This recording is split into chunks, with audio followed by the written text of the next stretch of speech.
पाकव्याप्त काश्मीरामध्ये पाकिस्तानी राजवटीविरोधात गेले कित्येक दिवस संघर्ष सुरू आहे, आंदोलनं सुरू आहेत। या सगळ्याचा परिणाम नेमका काय होणार आहे, याचे अर्थ काय होतात आणि पाकव्याप्त काश्मीरात पाकिस्तान सरकार विरोधात सुरू असलेलं हे आंदोलन कुठपर्यंत जाईल याविषयी चर्चा करण्यासाठी आपल्या सोबत आहेत institute for conflict research and रिझोल्यूशनचे संस्थापक संचालक विनय जोशी। विनयजी, तुमचं मनपूर्वक स्वागत। पाकव्याप्त काश्मीरामध्ये आंदोलनं होत आहेत, नेमकं काय घडलं आतापर्यंत आणि कालच जो एक मार्च झाला, लॉंग मार्च, तो किती महत्त्वाचा होता? 5 जून 2026ला पाकिस्तान व्याप्त काश्मीरमधली जी जॉईंट ॲक्शन आवामी कमिटी आहे, एक सामाजिक पॉलिटिकल संघटना आहे, त्यांच्यावर पाकिस्तानी सैन्य शासनाने बंदी घातली। सैन्य शासन म्हणायचं कारण असं की आत्ता कोणीही असं मानायला तयार नाही की पाकिस्तानमध्ये डेमोक्रेटिक राजवट आहे आणि ही बंदी घातल्यानंतर तिथे आंदोलनाचा प्रचंड मोठा विस्फोट झाला। कारण पाकव्याप्त काश्मीरला ते आझाद काश्मीर म्हणतात, त्यामुळे पाकिस्तान व्याप्त काश्मीरच्या चीफ मिनिस्टरला ते आझाद काश्मीरचा प्राईम मिनिस्टर म्हणतात। पण हे सगळं नाममात्र आहे। प्रत्यक्षात तिथले रिसोर्सेस आणि तिथल्या सगळ्या गोष्टींवर पाकिस्तान आर्मीचा मजबूत कंट्रोल आहे। तिथून पुढे जो वाखान कॉरिडॉर आहे, तिथून पाकव्याप्त काश्मीर मार्गेच चायनाला जोडला जातो पाकिस्तान आणि काराकोरम हायवेला जोडला जातो। त्यामुळे ह्या सगळ्या भागावर पाकिस्तान आर्मीचा टाईट कंट्रोल आहे आणि तिथल्या रेअर अर्थ मेटल्सवर आत्ता अमेरिकन कंपन्यांची नजर आहे। त्यामुळे ह्या सगळ्या रेअर अर्थ मेटल्सवर अमेरिकन कंपन्यांचा कब्जा यायला हवा असेल तर तिथे एकही डिसेंडंट व्हॉइस राहता कामा नये, म्हणून जॉईंट ॲक्शन आवामी कमिटीवर पाकिस्तानी सरकारने बंदी घातली आणि त्याच्यानंतर आंदोलनांचा विस्फोट झाला। आता ह्याच्यामध्ये पहिल्या आंदोलनाच्या वेव्हमध्ये साधारण 350 पाकिस्तानी काश्मीरी मारले गेले आणि त्याचा आकडा 10-12वर त्यांनी अडकवून ठेवला, कारण मीडिया सेन्सॉरशिप चालू आहे। आंदोलन थांबायचं नाव घेत नाही। आता त्यांचा 38 पॉईंटचा एक डिमांड चार्टर आहे। त्याच्यासाठी पाकव्याप्त काश्मीरमधली प्रजा प्रचंड मोठी आंदोलनं करते। Media censorship, Pakistani rangers, Pakistani police, Pakistani army अशा सगळ्यांनी तिथे प्रचंड मोठी एन्फोर्समेंट ठेवली आहे, डिप्लॉयमेंट ठेवली आहे। काल रावलकोट ते मुझफ्फराबाद, पाकव्याप्त काश्मीरचं जे हेडक्वार्टर आहे मुझफ्फराबाद, तिथे त्यांनी मोठ्या प्रमाणामध्ये मोर्चा नेण्याकरता जमवाजमी केली। 40,000 लोक जमली। त्याच्यावर पाकिस्तान आर्मीने काल फायरिंग केलं। त्याच्यात अधिकृतपणे 12-14 लोक मेलेले म्हणतात, अनधिकृत आकडे त्याचे 100च्या वर आहेत।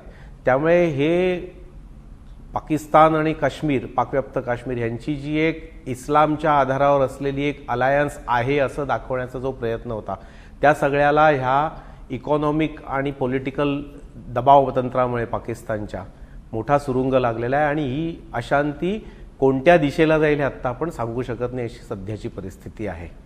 एकंदरीतच भारताच्या दृष्टीने पाकव्याप्त काश्मीर आणि संपूर्ण काश्मीर सुद्धा कायम एक भावनिक विषय राहिलेला आहे आणि पाकिस्तानने तिथे अवैधपणे कब्जा केला। देश स्वतंत्र झाल्यानंतर आज डिफॅक्टो लाईन ऑफ कंट्रोल आपण म्हणतो ती सध्या पाकव्याप्त काश्मीरमुळेची आहे, पण प्रत्यक्षात आपण त्या पाकव्याप्त काश्मीरला मान्यता देत नाही, तो पाकिस्तानचा आहे म्हणून।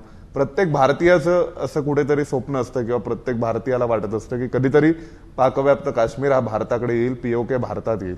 तर या आंदोलनामुळे ते होऊ शकतं का? तिथपर्यंत तितकी इंटेन्सिटी आंदोलनाची आहे का? आंदोलनाची इंटेन्सिटी हा एक वेगळा विषय आहे आणि पाकव्याप्त काश्मीर भारतात एकत्र मिळून येणं हा वेगळा विषय आहे। छोट्या छोट्या गोष्टींचे मोठे अर्थ काढण्याची सवय बाजूला ठेवली आपण तर ह्याच्यातून अजून खूप मोठे अर्थ निघतात। म्हणजे थेट आता पीओके भारतात येईल का वगैरे इतक्या लांब जाण्याची सध्या गरज नाही।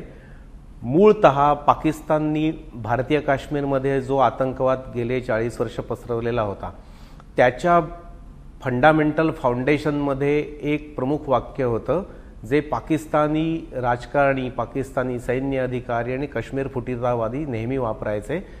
ती घोषणा अशी होती, तेरा मेरा क्या रिश्ता, ला इलाहे इल्लल्लाह। याचा अर्थ इस्लामच्या फाउंडेशनवर आपण एक आहोत आणि हिंदू भारताच्या विरुद्ध हे सगळं चालू आहे। हिंदू भारताने काश्मीरवर ठेवलेल्या अनधिकृत कब्जा, त्यांच्या दृष्टीने अनधिकृत कब्जामुळे हा संघर्ष चालू आहे। हे जे इस्लामिक फाउंडेशन पाकिस्ताननी निर्माण केलं होतं त्याला ह्या आंदोलनामुळे सुरुंग लागला आणि इकॉनॉमिक ऑपरेशन म्हणजे इकॉनॉमिक शोषण, आर्थिक शोषण पाकव्याप्त काश्मीरचं आहे का, तर आहे. इलेक्ट्रिसिटीचे दर पाकव्याप्त काश्मीरमधले ओरिजिनल पाकिस्तानपेक्षा खूप जास्त आहेत. त्याशिवाय पाकव्याप्त काश्मीरमध्ये जे पाकिस्तानी सरकारी अधिकारी नेमले जातात त्या अधिकाऱ्यांना विशेष अधिकार आहेत भरपूर, त्यामुळे ते प्रचंड प्रमाणात लूटपाट करून राजासारखे तिथे राहतात. ह्या सगळ्या कारणांमुळे तिथे गेली कित्येक दशकं जो एक प्रचंड असंतोष धुमसत होता. पण तेरा मेरा क्या रिश्ता ला इलाहा इल्लल्लाह ह्या घोषणेच्या मागे तो दाबून ठेवण्यात आलेला होता.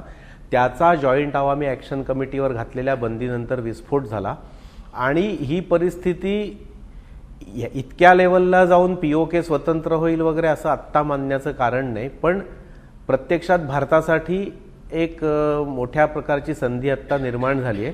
ती संधी अशी आहे की भारतीय काश्मीरमधल्या जे काही छोट्या मोठ्या प्रमाणात फुटीरतावादी आहेत त्यांना हे समजावून सांगण्याची आता गरज आहे की तुमची एकच व्हॅल्यू पाकिस्तानसाठी आहे, ती म्हणजे भारताविरुद्ध कॅनन फॉडर म्हणून वापरलं जाणं. या पलीकडे काश्मीरींच्या आयुष्याला पाकिस्तानच्या राजकारणात आणि सैन्य शासनात दुसरी कोणतीही किंमत नाही.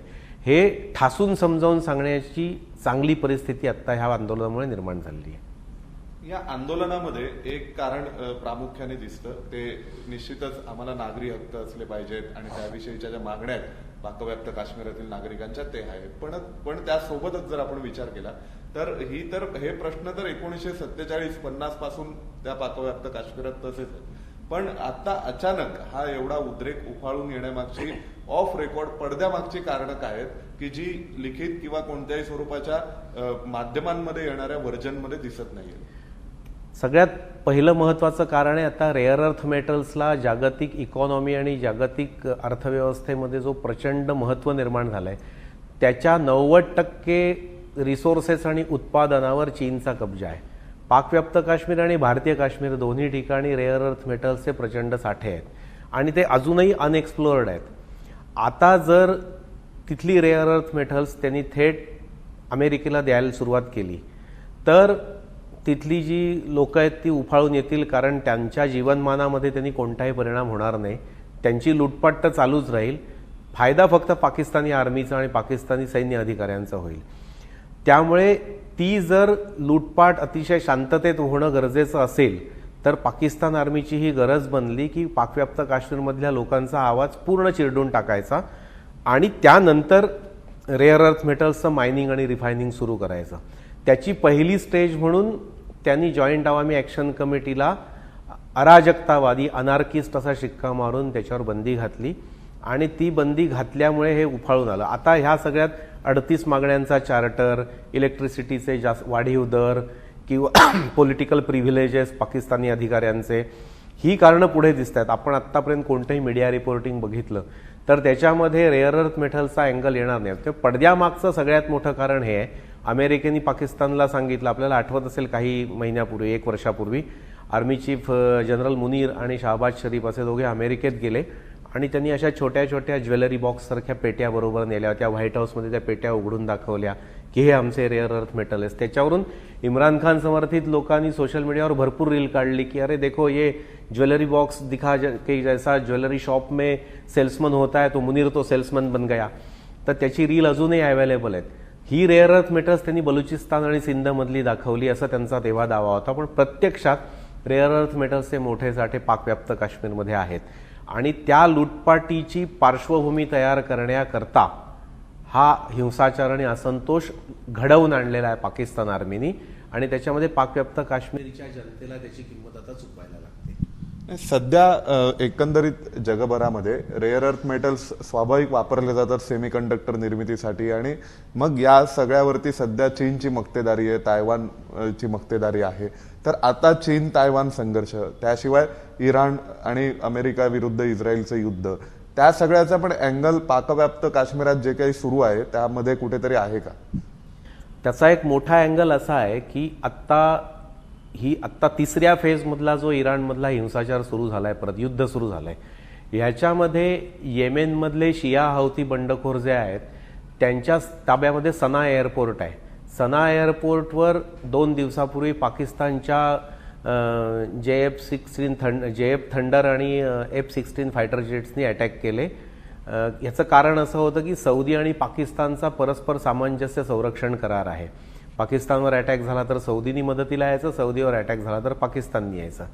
त्याशिवाय त्यांची एक डिव्हिजन साईज मेकॅनाइज इन्फंट्रीची मोठी सैन्य तुकडी तिथे तैनात आहे. एक डिव्हिजन म्हणजे साधारणपणे 10,000 सैनिक होतात आणि मेकॅनाइज इन्फंट्री म्हणजे फास्ट मुव्हिंग आर्मर्ड इन्फंट्री आहे ती.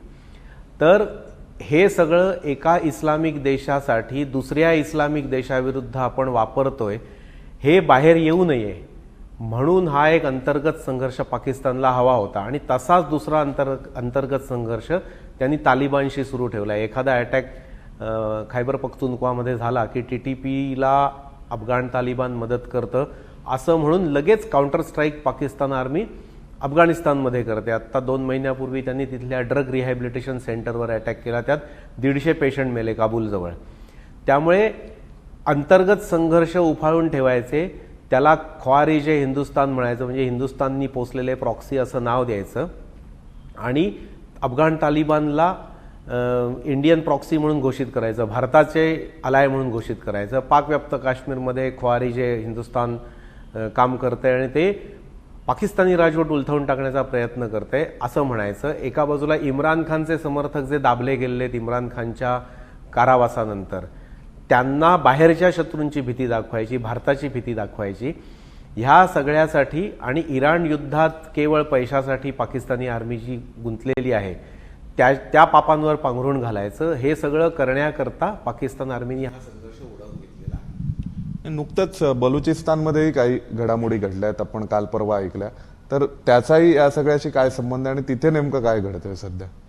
बलुचिस्तानच्या खूप मोठ्या एरियावर सध्या पाकिस्तान आर्मीचा कंट्रोल नाही. त्याच्यापासून भारतातल्या काही मीडियानी निष्कर्ष काढले की बलुचिस्तान स्वतंत्र झाला, पण बलुचिस्तान स्वतंत्र होणं आणि बलुचिस्तानच्या जमिनीवर पाकिस्तानचा सैनिकी आणि ॲडमिनिस्ट्रेटिव्ह कंट्रोल नसणं ह्या 2 खूप वेगळ्या गोष्टी आहेत. आत्ताच्या परिस्थितीमध्ये बलुचिस्तानमधल्या ज्या स्वातंत्र्यतावादी आंदोलनं आहेत, सशस्त्र आंदोलनं, बलूच लिबरेशन आर्मी असेल किंवा बलूच लिबरेशन फायटर्स असतील, ह्या सगळ्यामुळे बलुचिस्तानमध्ये तैनात करणारे FCचे फ्रंटियर कोअरचे जे जवान आहेत त्यांच्यामध्ये भीतीचा माहोल आहे. पाकिस्तानी आर्मी तिथे स्वतः लढायला जायला तयार नाही, त्यामुळे ते लेवीज वापरतात, ज्या पॅरामिलिटरी आहेत त्यांना वापरून त्यांना पुढे ठेवून लढायचा प्रयत्न करतात. पण प्रत्यक्ष जमिनीवर अनेक ठिकाणी बलूच बंडखोरांचा, बलूच स्वतंत्रतावाद्यांचा प्रत्यक्ष कंट्रोल आहे. ते तिथे टॅक्स वसूल करतायत, ते तिथे सरकारी ऑफिसात बसून कारभार चालवत आहेत, अशी चित्र येत आहेत. त्यामुळे बलुचिस्तानमध्ये प्रचंड अंधाधुंदी अनागोंदी पसरलेली आहे. इंटरनेट सेन्सॉरशिपमुळे बाहेर काही येत नाही. एका बाजूला पाकव्याप्त काश्मीरमध्ये तीच परिस्थिती आहे आणि खैबर पख्तूनख्वामध्ये पश्तून बंडखोरीमुळे हीच परिस्थिती आहे. त्यामुळे सध्याच्या परिस्थितीत पाकिस्तानी आर्मी आणि सरकारचं जर नियंत्रण, ॲब्सोल्यूट नियंत्रण जर कुठल्या एरियात असेल तर पाकिस्तानी पंजाब आणि सिंधमध्ये, बाकी हे 3 मोठे एरिया सध्या पाकिस्तानच्या व्यवस्थित ॲडमिनिस्ट्रेटिव्ह आणि सैनिकी कंट्रोलमध्ये नाहीत, ही वस्तुस्थिती आहे. मग यावरूनच जो काही आपल्या माध्यमांमध्ये निष्कर्ष काढण्यात आला होता किंवा सोशल मीडियावर चर्चा झाली की बलुचिस्तान स्वतंत्र झालं, तर त्यात काही तथ्य नाहीये. नाही, ते विशफुल थिंकिंग आहे भारतीयांचं. त्याच्याकरता प्रत्यक्ष एखादी फुल फ्लेज्ड आर्मी बलुचिस्तानमध्ये तैनात झाल्याशिवाय दुसऱ्या देशाची बलुचिस्तान स्वतंत्र होणं कठीण आहे. किंवा समजा अमेरिका, इस्रायल आणि सौदी अरेबियाला असं वाटलं की बलुचिस्तान स्वतंत्र झाला तर सिस्तान बलुचिस्तान या इराणच्या प्रांताच्या माध्यमातून बॉर्डर शेअर होत असल्यामुळे इराणची इस्लामिक राजवट तोडण्याकरता बलुचिस्तान स्वतंत्र होणं गरजेचं आहे असं जर ह्या ॲक्सिस पॉवर्सना वाटलं, अमेरिका, सौदी आणि इस्रायलला, तर त्यांचे ट्रूप्स तिथे येतील, ते एक पाकिस्तानच्या विरोधात एक फ्रंट तयार करतील बलुचांच्या नावानी. ॲक्च्युअल जमिनीवर सैनिक हे या 3 देशांपैकी कुणाकुणाचे असतील, त्यांचा चेहरा बलूच असेल आणि मग तो देश स्वतंत्र करून त्यामार्फत इराणला शह द्यायचा आणि बलुचिस्तानमधले रेअर अर्थ मेटल्स, गॅस आणि पेट्रोलियम चोरायचं. ही जी अमेरिकेची जुनी तंत्र आहे ते तिथे वापरलं जायचं. असं झालं तर बलुचिस्तान स्वतंत्र होऊ शकतं. भारताचा रोल नाही, कारण मध्ये सिंध आणि पंजाबला पार करून भारतीय सेना तिथे जाऊ शकत नाही, समुद्री मार्गे जाऊ शकत नाही आणि अफगाणिस्तान मार्गे जाऊ शकत नाही. त्यामुळे बलुचिस्तान स्वतंत्र होणं हे इतकं सोपं नाही. विशफुल थिंकिंग म्हणून त्याला स्वतंत्र आपण घोषित करू शकतो, पण त्याला जिओपॉलिटिकल सिग्निफिकन्स काही नाही. पुन्हा आपण पाकव्याप्त काश्मीराकडे येऊया. तर सध्या सुरू असलेल्या आंदोलनांचा शेवट कुठे होईल, कधीपर्यंत होईल असं दिसतंय, आणि या सगळ्यात काही स्ट्रॅटेजिक ॲडव्हान्टेज भारत घेऊ शकतो का? पाकव्याप्त काश्मीर पुन्हा भारताकडे येऊ शकेल का लगेच? आणि या आंदोलनातून नेमकं पुढे काय साध्य होईल? पाकव्याप्त काश्मीर भारत जिंकू शकतो का, तर त्याचं उत्तर जिंकू शकतो असंही आहे आणि जिंकू शकत नाही असंही आहे. ऑपरेशन सिंदूर 10 दिवसात का थांबवलं आपण, पाकव्याप्त काश्मीर जिंकून ते ऑपरेशन का थांबवलं नाही असं म्हणत होते. पण भारतीयांच्या स्ट्रॅटेजिक लिटरसीमध्ये आणि वस्तुस्थितीमध्ये प्रचंड अंतर आहे. ही जी ऑपरेशन सिंदूरच्या वेळी मिलिटरी ॲक्शन झाली ह्याला म्हणतात कायनेटिक मिलिटरी ॲक्शन, आणि कायनेटिक मिलिटरी ॲक्शनचे स्ट्रॅटेजिक ऑब्जेक्टिव्ह छोटे छोटे असतात. पहिला ऑब्जेक्टिव्ह होता टेरर टार्गेट्स हिट करायची आणि पाकिस्तानला सायकोलॉजिकल प्रेशरमध्ये आणायचं की आता तुमच्या एरियात कुठेही अँटी इंडिया टेररिस्ट प्रॉक्सीज असतील तर त्या आम्ही हिट करू शकतो. हे स्ट्रॅटेजिक ऑब्जेक्टिव्ह होतं. दुसरं ऑब्जेक्टिव्ह होतं पाकिस्तानी एअर डिफेन्सेस आणि पाकिस्तानी एअर बेसेस ह्यांची सिक्युरिटी आणि ह्यांची डिफेन्स सिस्टीम ही अत्यंत फालतू आहे हे सिद्ध करायचं. या दोन्ही स्ट्रॅटेजिक ऑब्जेक्टिव्हवर भारताने ॲब्सोल्यूट विजय मिळवला दोन्ही फ्रंटवर. पण ते ऑपरेशन असंच चालू का ठेवलं? अमेरिकेच्या दबावाखाली, इंटरनॅशनल प्रेशरखाली आपण ते थांबवलं. पाकव्याप्त काश्मीर घेऊन आपण थांबलो का नाही, मध्येच सीज फायर का केलं वगैरे जी स्टेटमेंट होती ही आपल्या स्ट्रॅटेजिक इलिटरसी, स्ट्रॅटेजिक निरक्षरता याचं प्रतीक आहे. त्यामुळे पाकव्याप्त काश्मीर जिंकायचा असेल तर भारताला ॲटलिस्ट 25 ते 30 डिव्हिजन सैन्य कमिट करावं लागेल. ते आर्मर्ड इन्फंट्री, आर्मर्ड वॉरफेअरसाठी अजिबात योग्य जागा नाही, कारण हिली एरिया आहे. त्यामुळे अटॅकिंग फोर्सेस हे डिफेंडिंग फोर्सेसच्या 4 पट लागतील. ॲटलिस्ट 3 ते 3.5 लाख सैन्य एंगेज करायला लागेल. हे सैन्य आपण एंगेज करताना वाखान कॉरिडॉरवर आपण कब्जा केला की अफगाणिस्तान, पाकिस्तान यांचा चीनशी संपर्क तुटतो, काराकोरम हायवे भारताच्या ताब्यात येतो. ह्यामुळे चीन त्याच्यात इन्व्हॉल्वमेंट करेल, स्वतःची military involvement, America military involvement करेल, आणि ह्या स्थितीत भारताला ते स्वतंत्र करताना जसं आता रशिया गेली 4 वर्ष अडकून पडलाय युक्रेनमध्ये, मागेही येता येत नाही, पुढेही जाता येत नाही, अशी एक ब्लडी मिलिटरी कॉन्फ्लिक्ट भारताला पुढले काही वर्ष झेलत राहायला लागेल, आणि ह्याचा खर्च काही लाख कोटींमध्ये जाईल. त्यामुळे जितकं वाटतं तितकं हे सोपं काम नाही. पण शेजारी पाकव्याप्त काश्मीर सतत धुमसत ठेवणं, त्यांना रसद पुरवणं आणि इन्सर्जन्सीच्या लेवलला नेऊन ठेवणं, ते फुटीरतावादाच्या लेवलला नेऊन ठेवणं, ह्याच्याकरता भारत नक्की प्रयत्न करू शकतो. फक्त लगेच स्वतंत्र करण्याची स्वप्न आपण बघू नयेत, कारण ते खूप मोठं मिलिटरी ऑब्जेक्टिव्ह आहे. आणि ते मिलिटरी ऑब्जेक्टिव्ह असं नाही आहे नुसतं, ते एक मोठं कमर्शियल इकॉनॉमिक कॉस्ट आहे त्याला. त्यामुळे ह्या दृष्टीने जेव्हा आपण जवळजवळ 50% जास्त मिलिटरी हार्डवेअर आपण इम्पोर्ट करतो वेगवेगळ्या प्रकारची, अशा स्थितीत ते ह्या भानगडीत भारत पडणार नाही असं आत्ता वाटतं.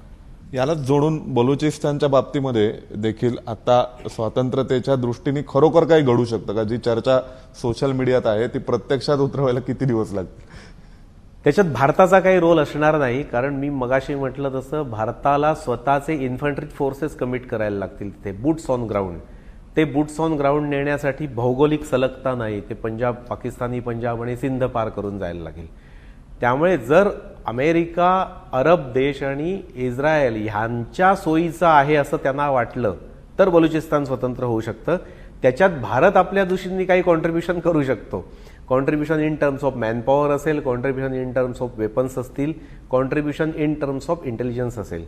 पण ते फक्त आणि फक्त त्या लोकांना वाटलं तर इराणला डिटरन्स म्हणून त्यांना बलुचिस्तान स्वतंत्र सोयीचं आहे, ही वस्तुस्थिती आहे. पण तो त्यांना अतिशय गरजेचा वाटला. आत्ताची जी इराण कॉन्फ्लिक्ट आहे ही जर अशी अखंड चालू राहिली आणि ते शरण येतच नाहीत असं जर लक्षात आलं त्यांच्या, तरच फक्त बलुचिस्तान स्वतंत्र होऊ शकतो. तो पण अमेरिका आणि अरबांच्या एकत्रित प्रयत्नांनी होऊ शकतो. भारताचा त्यात काही रोल असू शकत नाही, कारण आपण इन्फंट्री पाठवू शकत नाही. आणखीन एक आता शेवटचा प्रश्न पाकिस्तानच्या भवितव्यासंदर्भात. सध्या पाकिस्तानात असं नेमकं काय घडलंय की त्यांचे अफगाणिस्तान सोबतचे संघर्ष इतके वाढले, पाकव्याप्त काश्मीरात असं घडतंय आणि विशेषतः असीम मुनीर हे भविष्यात पाकिस्तानमधील एक नेतृत्व म्हणून पुढे येतील का, राष्ट्रप्रमुख म्हणून पुढे येतील का, अशाही शक्यता वर्तवल्या जातात. ते कितपत खरं होण्याची शक्यता आहे आणि पाकिस्तानची भविष्यातील राजकीय दिशा काय राहील? इम्रान खान बाहेर येतील जेलमधून, त्यानंतर सध्याचं शरीफ सरकार तसंच पुढे राहील की मुनीर प्रमुख होतील? मुनीर राज्यकर्ते होतील का, तर ते मुनीर राज्यकर्ते आत्ताच आहेत. फक्त जसा जनरल मुशर्रफ मिलिटरी डिक्टेटर म्हणून आला आणि प्रेसिडेंट म्हणून सत्तेत बसला, हे आत्ता जिओपॉलिटिकल ॲडव्हान्टेजचं नाही. त्यामुळे डेमोक्रेसीचा पडदा समोर ठेवून त्याच्या मागून मुनीरनी राज्य करणं हेच सध्याच्या सोयीची गोष्ट आहे. त्यामुळे मुनीर तहहयात राज्यकर्ता राहील जोपर्यंत दुसरा कोणी जनरल समोर उठून उभा राहून त्याला मारत नाही किंवा जेलमध्ये टाकत नाही तोपर्यंत. इम्रान खान बाहेर येण्याची शक्यता बळावते केव्हा, जेव्हा तो जगातल्या अन्य 4 देशांना, अमेरिकेसारख्या देशांना किंवा सौदी अरेबियाला तो फायद्याचा असेल, UAEला फायद्याचा असेल, म्हणजे एकंदर अरब देशांना फायद्याचा असेल जे सतत पाकिस्तानला बेलआउट पॅकेजेस देतात. त्यांच्या फायद्याचा जर असेल इम्रान खान बाहेर येऊन परत पंतप्रधान बनणं, तर मुनीरची किंमत एका रात्रीत शून्य होऊ शकते. सध्या इराण युद्ध चालू असेपर्यंत मुनीर त्यांच्यासाठी मोठा असेट आहे वेस्टर्न पॉवर्स आणि अरबांसाठी. त्यामुळे सध्या मुनीरच्या शक्तीमध्ये कोणत्या प्रकारची कमी होण्याची काही शक्यता दिसत नाही. अफगाणिस्तान सोबत संघर्ष का चालू केला पाकिस्तानने, याचं उत्तर असं आहे की डुरांड लाईन जी आहे ती डुरांड लाईनला अफगाण तालिबान नैसर्गिक सीमारेषा मानत नाहीत, कारण डुरांड लाईनच्या पाकिस्तानच्या बाजूला 70% पश्तून राहतात, डुरांड लाईनच्या अफगाणिस्तानच्या बाजूला 30% पश्तून राहतात. आणि जसा हिंदू आणि भारत ही इनसेपरेबल आयडेंटिटी आहे, तशी पश्तून आणि अफगाणिस्तान ही इनसेपरेबल आयडेंटिटी आहे. त्यामुळे त्यांच्या हृदयात घुसलेला मोठा काटा म्हणजे डुरांड लाईन आहे अफगाणांच्या हृदयात. त्यामुळे त्यांचं म्हणणं असं आहे की डुरांड लाईन पुसून टाकून सगळा पश्तून बेल्ट अफगाणिस्तानला जोडणं हे आमचं कर्तव्य आहे. आणि त्यामुळे अफगाण तालिबान याबाबत नॉन निगोशिएबल आहेत. आणि म्हणून तेहरीक तालिबान असेल किंवा जमातुल एहरार वगैरे हे जे पश्तून ग्रुप असतील, ह्यांना अफगाण तालिबान सतत मदत करत राहणार आणि पाकिस्तानमधली स्वतःची राजवट मजबूत ठेवण्याकरता जनरल मुनीरला पण परपेच्युअल एनिमी पाहिजे, सततचे शत्रू पाहिजेत. एक भारत आहे आणि दुसरा अफगाणिस्तान आहे. त्यामुळे मुनीरलाही लढायची इच्छा आहे, अफगाण तालिबानला डुरांड लाईन पुसून टाकायची इच्छा आहे. त्यामुळे हा संघर्ष त्यांच्यात सतत चालू राहणार पुढले कित्येक दिवस, कित्येक वर्ष. धन्यवाद सर. तर आपल्या सोबत होते विनय जोशी, जे ICRRचे संचालक आहेत आणि ICRR या थिंक टँकने अनेक गोष्टी, अनेक चर्चा किंवा अनेक अंदाज असे वर्तवले होते. ते इराणच्या युद्धाबाबतीत असतील, ऑपरेशन सिंदूर बाबतीत असतील, की ते पॉप्युलर नव्हते, लोकांना आवडणार नसले तरी सुद्धा ते खरे ठरले आणि म्हणूनच आपण पाकव्याप्त काश्मीर संदर्भात त्यांच्यासोबत चर्चा केली.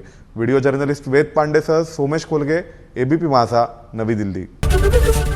ABP माझा, उघडा डोळे बघा नीट.